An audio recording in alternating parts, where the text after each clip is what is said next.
Don't be oob. For more videos like this one, please subscribe to this channel.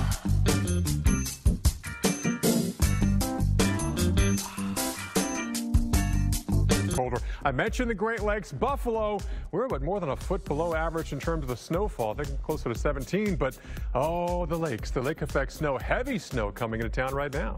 Oh yeah, it is going to be a snowy one for a lot of us. Blustery is the word that comes to mind. Well, Winter Storm Quade, the flakes are coming. So hopefully you see what happened there and you stay home if you can. Let's start out with what we can expect in Chicago. Chicago, you're about 6 inches above average in terms of where you are in snowfall this season, and we're going to add a couple more inches to that, to the Chicago area, back into Naperville, Juliet getting in on that as well. So let's time it out for you. You're going to see this initially moving in from the west, so Rockford, Aurora, you're going to start to see your winds picking up initially and that snow building in. Eventually that pushes to Waukegan and into Chicago. Hammond, you're getting in on it as well. And with these breezy winds, the snows are going to be blowing a bit. Look at these temperatures, guys. These are the actual temperatures, not the feels like temperatures, single digits. It literally makes me shiver just talking about it. And I'm inside right now. I'm far away.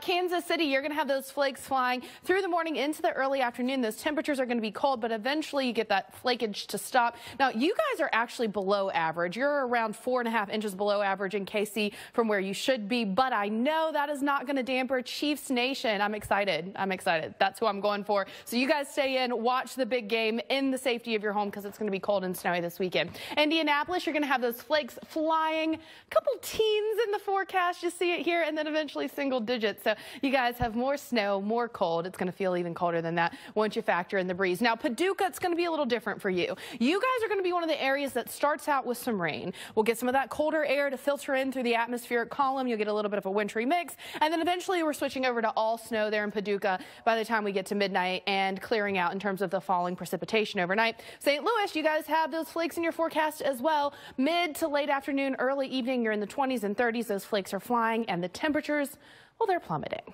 Paul. Speaking of about the sunshine that makes the cold seem a little bit better until you step out in it, and then it's really, really cold. So bundle up, but soak up that sunshine while you have it, because we are bringing a couple different pulses of energy and disturbances up to your area, and that's going to increase that cloud cover. So we've got our upper level disturbance that's going to move across the Mississippi Valley, eventually merging with our low level, low pressure that's going to be developing off the coast here and moving up along the east coast, bringing us that unsettled weather, that push of moisture off of the Atlantic into the pocket of cold air. And as Paul was just showing you, we've got that snowfall stretching all the way down into western North Carolina, northeastern portions of Georgia, and we're going to stretch that all the way up into New England as well. Some of the higher totals here expected around the Cape, up into Providence, portions of Long Island, a couple inches there expected. Along that 95 corridor, we're talking 3 to 5 inches possible. So you guys were in a snow drought for quite some time, and that has come to an end for you over the past month or so. So overnight tonight, very early Sunday morning, we're getting that wintry mix around D.C., Philly.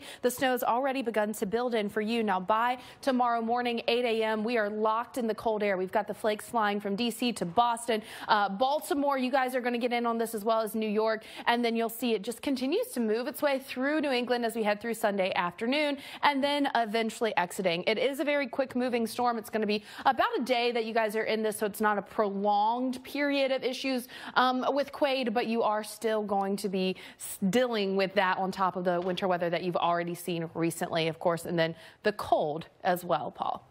Well, let's take It's too cold to get out of bed this morning, but it's never too cold to learn, right? So let's warm up those brains with America's Science Lab. Each week we're answering some of your weather science questions. Now Beth wants to know, how often does hoarfrost happen and why does it happen? Great question there, Beth. And you know, if you've never seen hoarfrost, it is actually pretty amazing looking. So that is something that I would definitely suggest seeing. So here's what has to happen.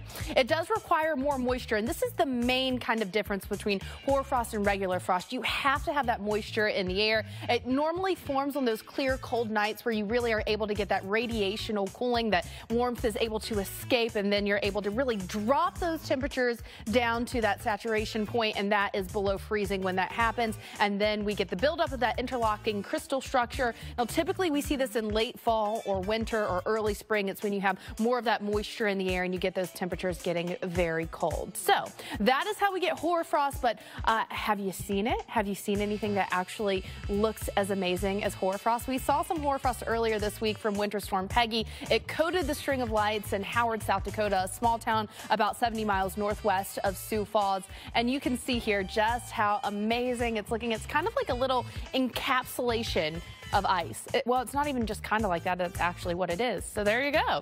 Keep sending us your video questions on social. Hey there, good Saturday morning to you, and welcome to Weekend Recharge. I'm Paul Goodlow. And I'm Felicia Combs. We got a newly named winter storm, Quade, ramping up in the Central Plains right now. Yeah, right now, more than 39 million Americans from the Midwest, from the Southeast, the Mid-Atlantic, the Northeast, in some type of winter weather advisory, and that number could climb as we head throughout the day. Oh, yeah, definitely. Quade will bring snow to a number of cities.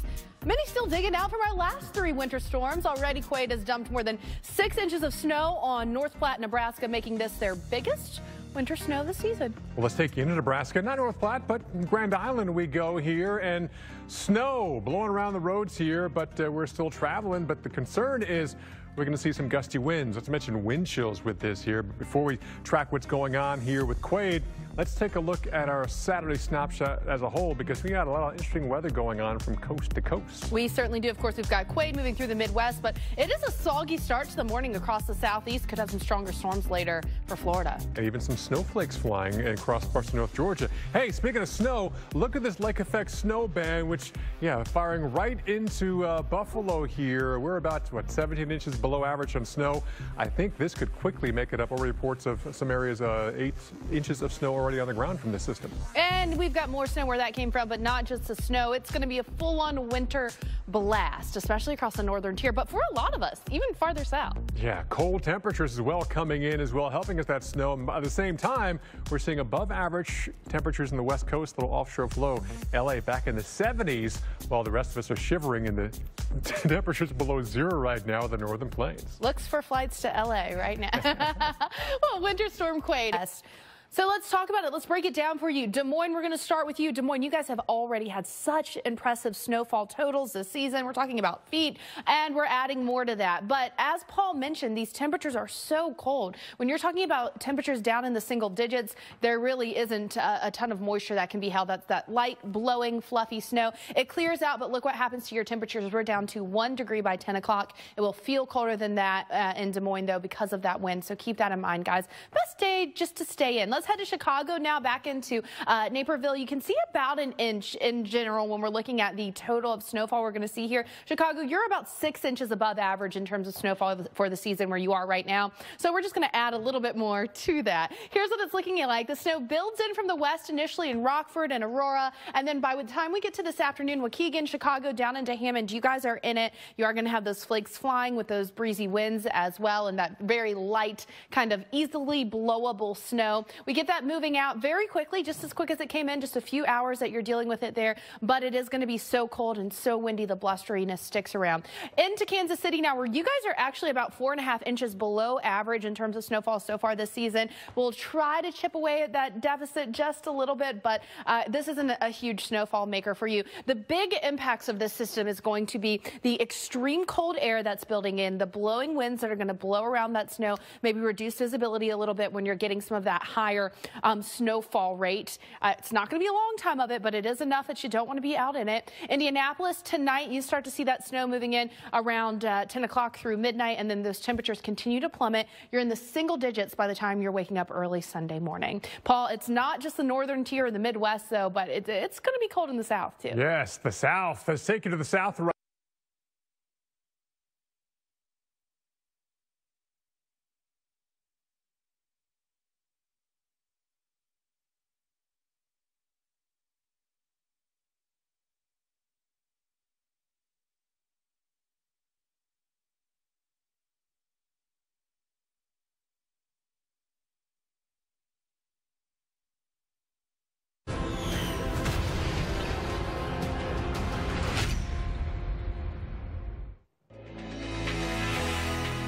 I scream, you scream, we all, We scream for ice cream, right? It's National Ice Cream for Breakfast Day. There's a day for everything. Nothing goes better with your morning cup of joe than maybe a heaping scoop of ice cream. But with some of you waking up to temperatures in the teens, we want to know, is it ever too cold for ice cream? So head on over to our Twitter page and vote. When is it too cold for ice cream? When temperatures drop below 50 degrees, 30 degrees, or never?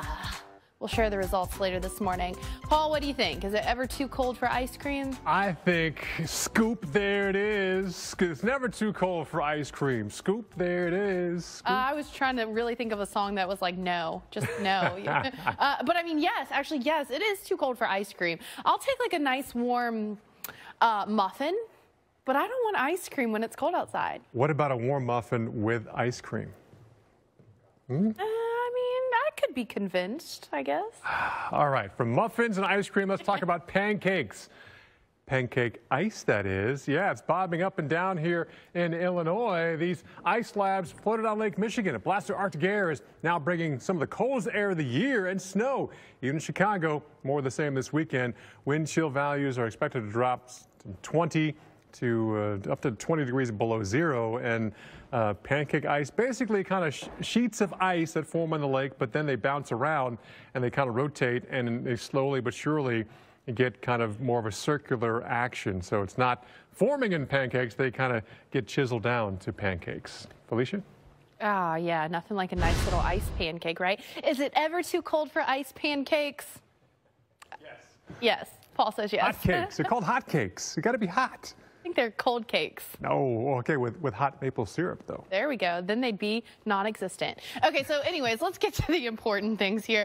Wind chill warning, wind chill advisory. The wind chill warning here across the northern tier, International Falls, Minot. Hey, guys, guess what? It could possibly feel as cold as -50 outside for you. So I'd say stay inside. You got lots of entertainment this weekend on tap, so that's the good news. Now, what you're looking at here, careful distinction. These are the actual temperatures. This is how cold it will actually be. It's going to be -15 tomorrow morning in Bismarck, -6 in Minneapolis, -5 in Green Bay, Chicago. You guys are going to be 1 degree. Factor in the wind, though, and this is how cold it's going to feel tomorrow morning. Chicago, I just have to circle this for you guys. It's going to feel like -21 in Chicago. You don't want to be out in it. Even more impressive, International Falls. You